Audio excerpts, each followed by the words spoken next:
Hey, hello guys. So today இந்த product நம்ம review பண்ண போகிறோம். இது என்னென்ன ஆக்சுவலி பார்த்தீங்கன்னா இது வந்து என்னோட பர்த்டே கிஃப்ட்காக என்னோட கேர்ள் ஃப்ரெண்ட் கிஃப்ட் பண்ணியிருந்தான். இது ஆக்சுவலி பார்த்தீங்கன்னா ஹெல்மெட் இன்ட்ரோகாம் இது. ஸோ உள்ளே சாங் கால்ஸ் அண்ட் ஒயர்லெஸ் கனெக்ஷனில் பேசுறதுக்காக இது யூஸ்ஃபுல்லாக இருக்கும். ஸோ இது கிஃப்ட் பண்ணியிருந்தா இது 2 வீக்ஸ்க்கு அப்புறம் நான் இப்போ வீடியோ போடுறேன். இதுக்காக பார்த்தீங்கன்னா 2 வீக்ஸ் யூஸ் பண்ண ரிவ்யூ அப்படின்னு சொல்லிட்டு நான் யூஸ் பண்ண போகிறேன், ரிவ்யூ போடுறேன். ஸோ உள்ள பார்த்தீங்கன்னா மெயினாக வந்து பார்த்தீங்கன்னா அந்த டிவைஸ் மெயின் டிவைஸ் இருக்குது, மெயின் டிவைஸ். அதுக்கப்புறம் உள்ள என்னென்ன ப்ராடக்ட் இருக்குன்னு சொல்லிட்டு பார்த்தீங்கன்னா 2 ஸ்பீக்கர்ஸ் வித் மைக் அட்டாச்சோட ஒரு ஒயர் கேபிள், ஒரு பஞ்சாக ஒரு கேபிள் மாதிரி கொடுத்துருக்காங்க, அது இருக்கும். அதுவரை பார்த்தீங்கன்னா ஹெல்மெட்டை மவுண்ட் பண்ணுறது பார்த்தீங்கன்னா அந்த இன்டர்காம் மவுண்ட் பண்ணுறது ஒரு கிளிப் கொடுத்துருப்பாங்க.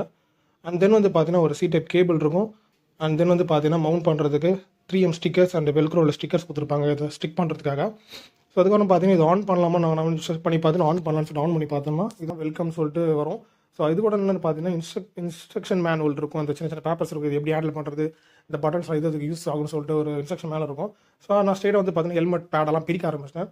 ஸோ நீங்கள் வந்து ஆக்ஸார் ஹெல்மெட் எம்டி இந்த மாதிரி பிராண்டட் ஹெல்மெட் அப்போ ஒரு 4000 மேலே ஹெல்மெட்ஸ் என்ன இருந்துச்சுன்னு பார்த்தீங்கன்னா இந்த ஹெல்மெட்குள்ளே வந்து பார்த்தீங்கன்னா இன்சைட் வந்து ஸ்பீக்கர்ஸ் வைக்கிறதுக்கு ஒரு சின்ன கேப் கொடுத்துருப்பாங்க. நீங்கள் பேட் ரிமூவ் பண்ணியிருந்தால் அதை பார்த்துக்கலாம். நான் வந்து பார்த்தீங்கன்னா ஃபஸ்ட்டு இந்த கிளிப்பை மவுண்ட் பண்ணிட்டேன். அதுக்கப்புறம் பார்த்தீங்கன்னா அந்த ஸ்பீக்கர்ஸ் கொடுத்துருக்க கேப்பில் வந்து இந்த மாதிரி சர்க்கிள் கேப் இருக்கும். அங்கே 3M ஸ்டிக்கர்ஸ் பதில் வெல்க்ரோ ஸ்டிக்கர்ஸ் நான் யூஸ் பண்ணியிருந்தேன்னா ரிமூவ் பண்ணி யூஸ் பண்ணிடலான்றதுக்காக வெல்க்ரோ ஸ்டிக்கர்ஸ் 2 இடத்தையும் பேட் ரிமூவ் பண்ணி நான் ஃபஸ்ட்டு ஓட்டிக்கிட்டேன்.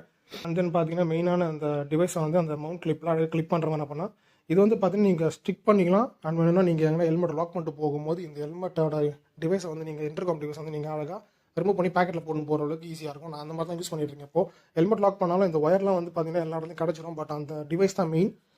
நான் வந்து பார்த்தீங்கன்னா வெல்க்ரோ போட்ட இடத்துல 2 ஸ்பீக்கர்ஸ் லெஃப்ட் ரைட் எதுன்னு சொல்லிட்டு பார்த்தா அழகாக நான் ஸ்டிக் பண்ண ஆரம்பிச்சிட்டேன். ஸ்டிக் பண்ணி மைக்குக்கு தேவையான ஸ்டிக்கரை பிரித்து மைக் எந்த பொசிஷனில் இருந்தால் கரெக்டாக இருக்குன்னு சொல்லிட்டு பார்த்துட்டு அதையும் கரெக்டாக அந்த இடத்துல வச்சு வாய்க்கிட்டு அந்த மைக் இருக்கிற மாதிரி செட் பண்ணி அதையும் வச்சுட்டேன். அந்த மைக்கில் ஒரு சின்ன ஏரோ மார்க் கொடுத்தாங்க, அந்த இடத்துல வச்சா தான் கரெக்டாக வாய்ஸ் ப்ராப்பராக கேட்கும், இல்லைனா இறங்குற மாதிரி கேட்குன்னு சொல்லிட்டு டிவைஸில் இன்ஸ்ட்ரக்ஷன் மேனில் கொடுத்துருந்தாங்க. அதையும் நான் செக் பண்ணி அழகாக போட்டேன். போட்டுக்கிறோம் பார்த்தீங்கன்னா அவுட்லுக் பார்த்தீங்கன்னா இந்த மாதிரி தான் இருக்கும். ஆக்சுவலி இது 2 வீக்ஸ் நான் யூஸ் பண்ணுறேன். ஆனஸ்ட்லி நான் சொல்லணும் அப்படின்னா இதில் கரெக்டாக 1% மட்டும் தான் சார்ஜ் இறங்கிருக்கு, அது 70% சார்ஜ் இன்னும் அதில் இருக்குது. இது ஒரு பெஸ்ட் ப்ராடக்ட் சொல்லலாம். இது வேணும்னு வாங்கணும்னு நினச்சிங்கன்னா டிஸ்கிரிப்ஷன் லிங்க் தரேன், மறக்காமல் போய் யூஸ் பண்ணிக்கோங்க.